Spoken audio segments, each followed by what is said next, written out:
Welcome to Change and Thrive. I'm your host, Dr. Wendy Heckelman, founder and CEO of WLH Consulting and Learning Solutions.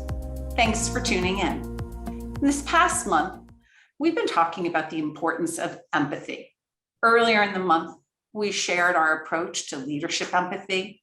And last week, I started to talk about our approach to empathetically engaging your accounts. And today, I'm so pleased to have Cheryl Unger and Loretta Kate, trusted members of the WLH team, here today to share our lessons learned on empathetically engaging your accounts. Welcome, Cheryl and Loretta. Hi, I'm Cheryl, and thank you. It's always fun to be together with these dynamic, incredible women. Feel the same way about you guys, and it's always fun to have friends get together and talk about things that truly matter to us and that we're real passionate about. So I'm always happy to be a part of that. Well, I'm so delighted that you both have joined me today. And I think what we'd like to share with our viewers today is really the approach that we developed when the pandemic first hit. And Loretta and Cheryl and Emily, who's not with us today, we really kind of huddled to try to bring a solution that would help our clients. And Loretta, I'd like you to kind of briefly share our approach and then some of the important lessons learned that we had, like the results of our approach. You know, for us, we knew that it was going to be critical we always address things on three levels at WLH, right? The organizational level, the team level, and the individual level. So our first step was always to meet with the senior leaders of the organization, because that's where we had to shift mindsets regarding the employee leader relationship.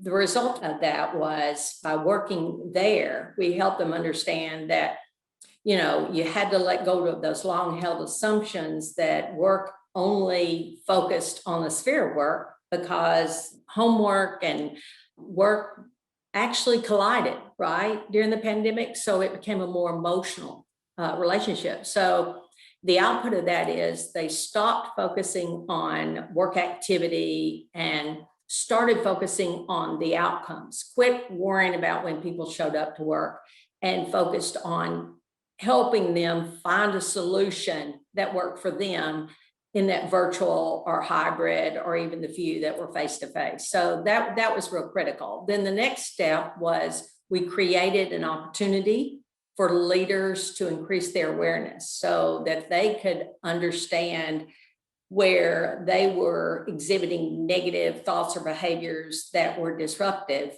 and created a negative belief in others. So it's really hard to be empathetic when people viewed you as, you know, lacking empathy or authenticity to begin with. And then our next step, we upskilled the leaders across the organization with a very simple empathetic engagement approach. And it helped them be more inclusive. So they practiced with each other, they gave each other feedback, they made commitments to each other on how they would help each other grow and sustain empathy across all levels of leadership. And it was so powerful to watch, as you and I talked about after every engagement. And then finally, we did a two-step approach, one where we helped leaders and employees empathetically engage with their peers so that they can create synergies across the organization and their different cross-functional partners. And finally, the customer-facing roles, we taught them to be more empathetic and how to engage with their customers so they could deliver higher value interactions. And the results of that was very powerful. I know, Cheryl, you captured all the outputs and all the feedback, so maybe you could share what the learnings were from there. Some really good results. So why don't you share with us what you think were the key learnings?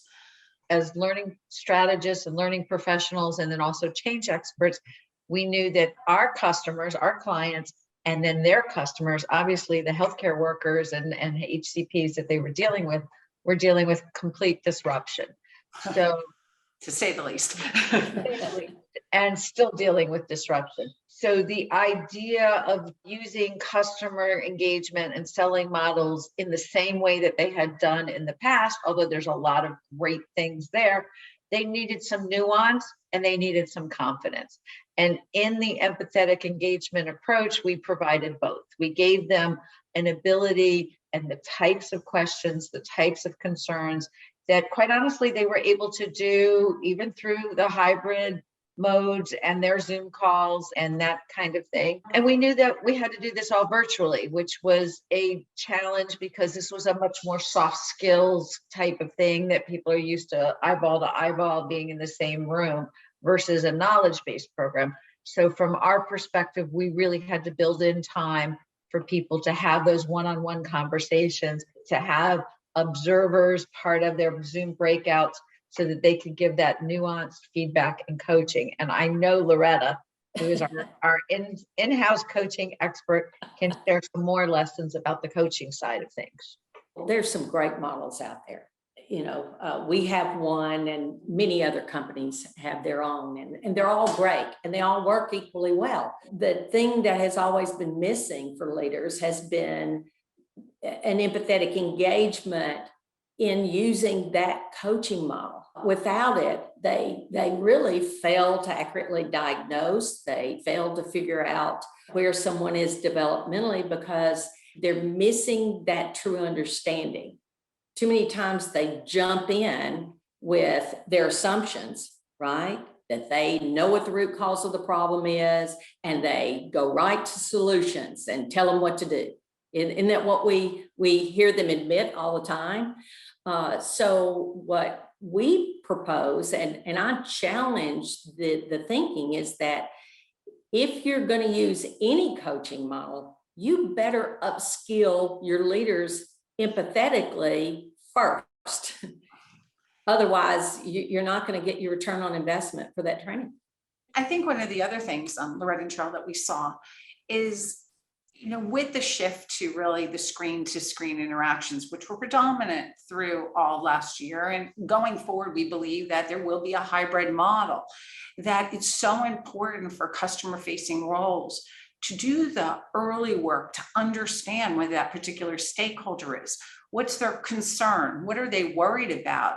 You know, you're not seeing the doctor go running down the hall and knowing not to stop to connect with them. It's really the early work to do their homework, to understand what are their fears and concerns, and the ability to be agile and pivot on that call. And I think this approach really helped to raise the awareness and start to build the skill. But as you just said, both of you, that these are softer skills, the ability to really understand where somebody is, be able to diagnose that quickly, and then turn around and engage with them in an empathetic way so they feel that you hear their concerns, is not a one and done. And I think going forward, we know that continual coaching and practice and working with their other customer-facing partners is going to be critical. So are there any other suggestions that we want to share to our viewers, or have we pretty much captured the approach from your perspectives? It's just a matter of a shift in where we used to focus on what we call building a relationship, which is basically I'll do something nice for you and you do something nice for me, to critically trying to ask the questions and be comfortable with an emotional discussion so that you can truly understand. So the focus becomes on understanding both customer needs, employee needs, peer needs across the organization. And then that knowledge powers success. It powers higher level performance. It accelerates people transitioning through change. It enables leaders to be more inclusive in developing everyone's capabilities and advancing careers. That's a great way to kind of close this out, that this is something that takes time. It takes work. It's a shift in mindset and will set and skill set, but it will yield the results. But it takes practice. So as we close out today's podcast, it's important to understand that empathetic engagement is really a learned skill, and that continual practice will make you better. And that as we continue with this pandemic and the hotspots and the changes that will continue, that there will still be a significant drain in terms on HCPs and large organized customers. And this is really a skill that is needed for everyone. And as we close out for today, if you need help with training your customer-facing roles or leaders around empathetic engagement, feel free to reach out. And next week, we will be talking about really the role of leaders and their empathetic skills with returning to work. So be sure to tune in. And I want to thank you, Loretta and Cheryl, for joining me today. And I wish everybody a fabulous rest of your week.